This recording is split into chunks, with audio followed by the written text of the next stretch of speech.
Now let's go all the way back to the beginning. Okay.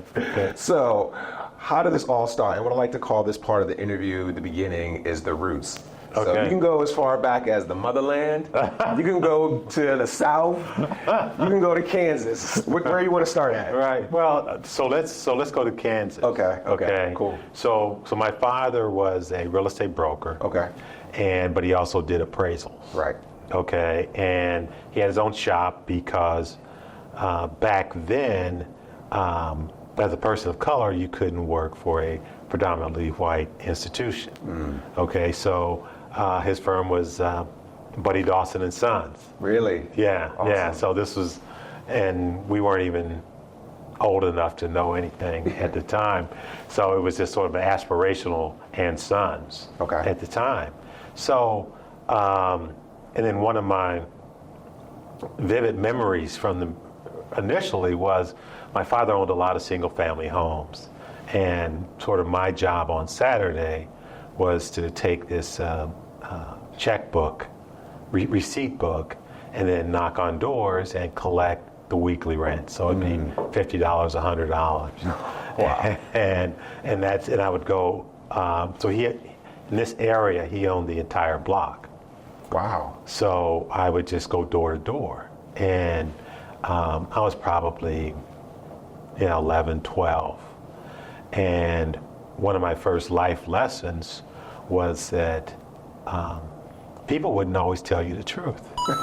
Okay, and that was a shocker for me. Okay. So I'd go back, and my dad said, "Well, show me your receipt book," and he says, "Well, I haven't collected anything." Wow. Okay, so he says, I said, well, they said they didn't have it, et cetera, et cetera, et cetera. So he said, so we went back, and then we collected.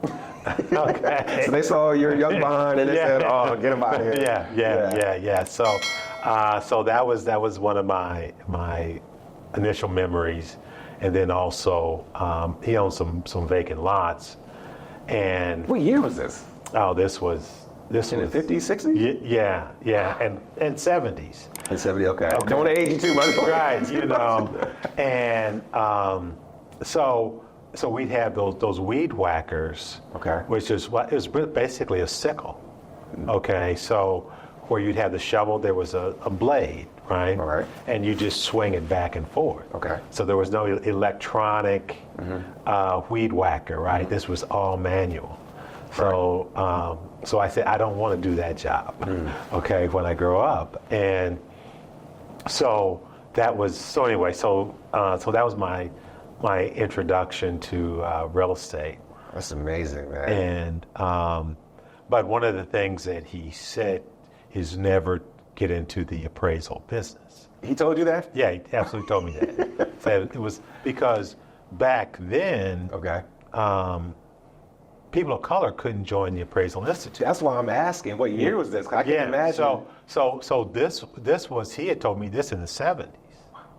Okay, so because he got into the real estate business in the 50s. Okay, 60s, and on. So his experience was that people of color couldn't join the Appraisal Institute. I can imagine. So, and the reason that he was doing appraisals is that there was a section of the city called the Bottoms, and the white appraisers would let him do the bottoms.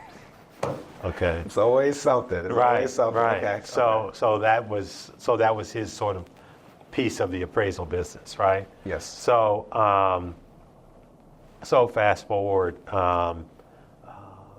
and the reason that I sort of forgot that story. Okay.